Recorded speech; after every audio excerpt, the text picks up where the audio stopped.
Assalamu alaikum wa rahmatullahi wa barakatuh mes chers frères et sœurs. On est à la 7e partie de l'histoire du prophète Moussa alayhi salam.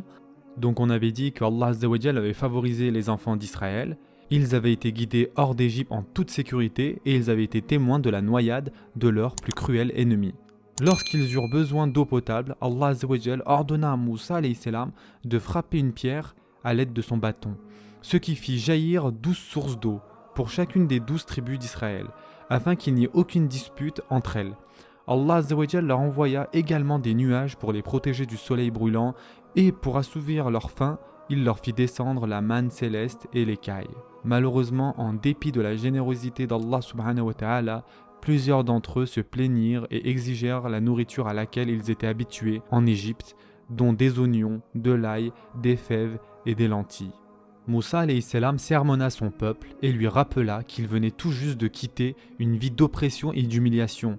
Il demanda pourquoi il se plaignait, alors qu'Allah subhanahu wa ta'ala lui avait octroyé les meilleures nourritures. Moussa alayhi salam dit « Voulez-vous échanger le meilleur pour le pire ? Descendez donc dans n'importe quelle ville, vous y trouverez certainement ce que vous demandez. » Surat al-Baqarah, verset 61. Tandis que les enfants d'Israël poursuivaient leur chemin vers la terre promise, Allah Azza wa Jal leur facilitait leur voyage. Mais c'était un peuple prisé, incapable de s'éloigner du péché et de la corruption. Ils quittèrent à la nuit tombée, transportant avec eux leurs maigres possessions. Ils marchèrent à travers le désert en direction de la mer Rouge. Alors qu'ils atteignaient le rivage, ils aperçurent au loin l'armée de Pharaon qui tentait de les rattraper. Devant eux, la mer, derrière leur ennemi. Ils se sentirent pris au piège, mais par la permission d'Allah subhanahu wa ta'ala, Moussa alayhi salam frappa l'eau avec son bâton et la mer se divisa, formant un passage entre deux murs d'eau. Les enfants d'Israël s'engouffrèrent dans ce passage et lorsque la dernière personne termina la traversée, l'eau reprit sa position initiale. Ainsi l'armée d'Égypte fut noyée, y compris le tyrannique Pharaon. En tant que peuple, les enfants d'Israël avaient été opprimés et humiliés sur une très longue période de temps. Des générations avaient vécu sous la terreur de Pharaon. À la longue, ils étaient devenus rebelles et s'attendaient toujours au pire.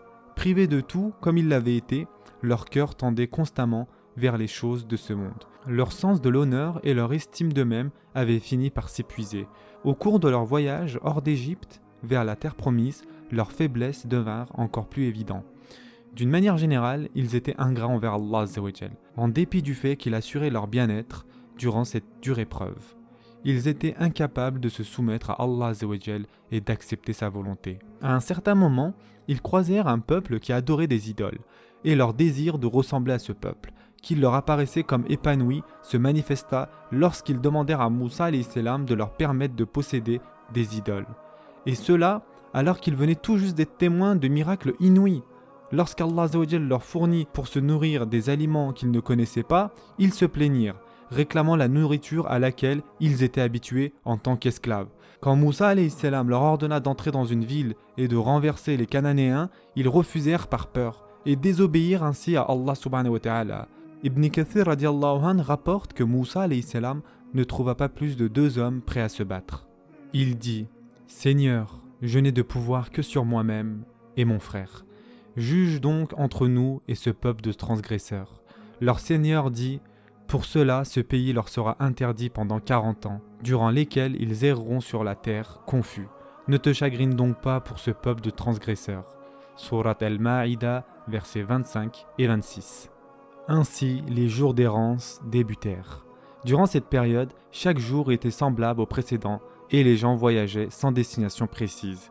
Puis ils entrèrent dans le Sinaï, que Moussa alayhi salam reconnut comme le lieu où Allah subhanahu wa ta'ala lui avait parlé tout juste avant qu'il ne rentre en Égypte. Cette fois, Allah subhanahu wa ta'ala ordonna à Moussa alayhi salam de jeûner, comme moyen de purification, pour 30 jours, auxquels il ajouta 10 jours. Lorsque son jeûne fut complété, Moussa alayhi salam fut à nouveau prêt à communiquer avec Allah Azza wa Jal. Et nous avons prescrit à Moussa 30 nuits de solitude, auxquelles nous avons ajouté 10 autres nuits, de sorte que le temps fixé par son Seigneur se termina au bout de 40 nuits. Et Moussa dit à son frère Haroun, « Remplace-moi auprès de mon peuple, agis convenablement et ne suis pas la voie de ceux qui sèment la corruption. » Et lorsque Moussa vint à notre rendez-vous et que son Seigneur lui eut parlé, il dit « Seigneur, montre-toi à moi pour que je puisse te voir. » Allah dit, tu ne me verras pas, mais regarde la montagne, si elle demeure à sa place, alors tu me verras.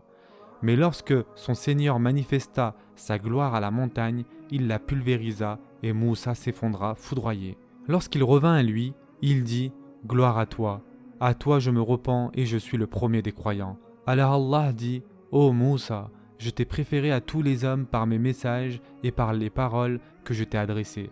Prends donc ce que je te donne et sois du nombre des reconnaissants. Sourate Al-A'raf, versets 142 à 144.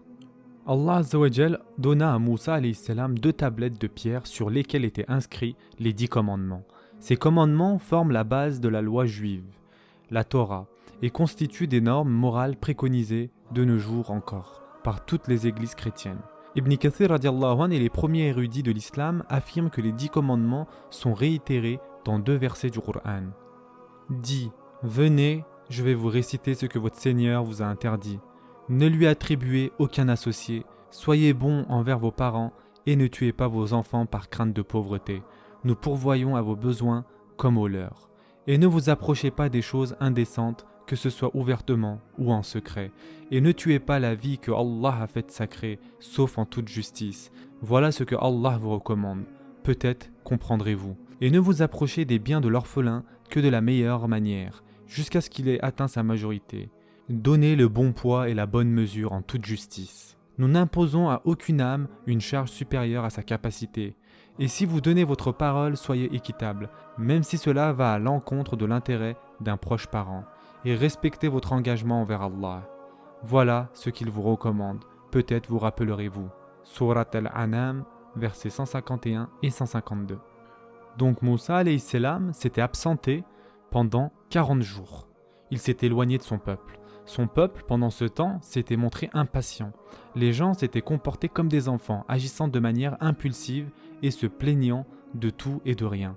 Ibn Kathir radiallahu anhu décrit leur descente dans le péché impardonnable de l'idolâtrie. As-Samiri, un homme malveillant, suggéra au peuple de se trouver un nouveau guide car Moussa alayhi salam à l'évidence avait rompu sa promesse. Il leur dit, vous êtes bien guidés, vous avez besoin d'un Dieu, et je peux vous en trouver un. Alors il recueillit tous leurs bijoux en or des gens et les fit fondre. Et durant le moulage, il jeta dans le mélange une poignée de poussière comme font les magiciens, pour impressionner les ignorants.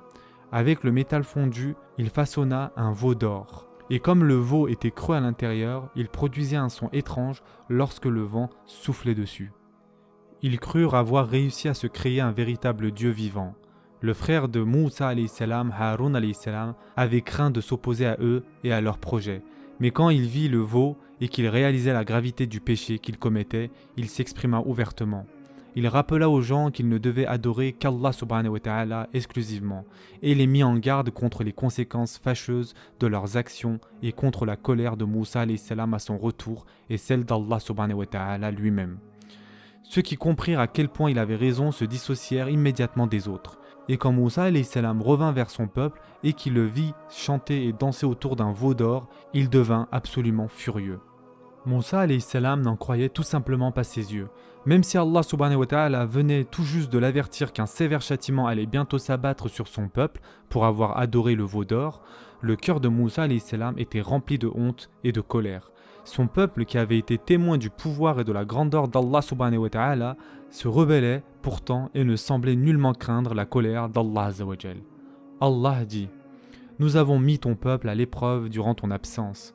Celui qui vient de Samarie les a égarés. » Moussa retourna donc vers son peuple furieux et l'âme en peine. Il dit, « Ô mon peuple, votre Seigneur ne vous a-t-il pas fait une belle promesse? L'aurez-vous trouvée trop longue à s'accomplir? Ou avez-vous plutôt souhaité que la colère de votre Seigneur s'abatte sur vous, en rompant votre engagement envers moi ?» Surat Taha, versets 83 à 86. Moussa alayhi salam se tourna vers son frère Haroun alayhi salam. Agacé, il l'agrippa par la barbe et par la tête et le tira vers lui. En hurlant, il ordonna à son frère de lui expliquer pourquoi il n'avait pas appliqué les instructions qui lui avaient été données et pourquoi il avait laissé As-Samiri égarer les enfants d'Israël. Haroun alayhi salam expliqua que le peuple ne l'avait point écouté et avait même menacé de le tuer. Il supplia Moussa alayhi salam de ne point laisser les idolâtres introduire la division entre eux. Haroun alayhi salam n'était pas aussi fort et solide que son frère et il avait craint perdre tout contrôle sur les enfants d'Israël. C'est pourquoi il avait préféré attendre le retour de Moussa alayhi salam. C'est la fin de la 7e partie.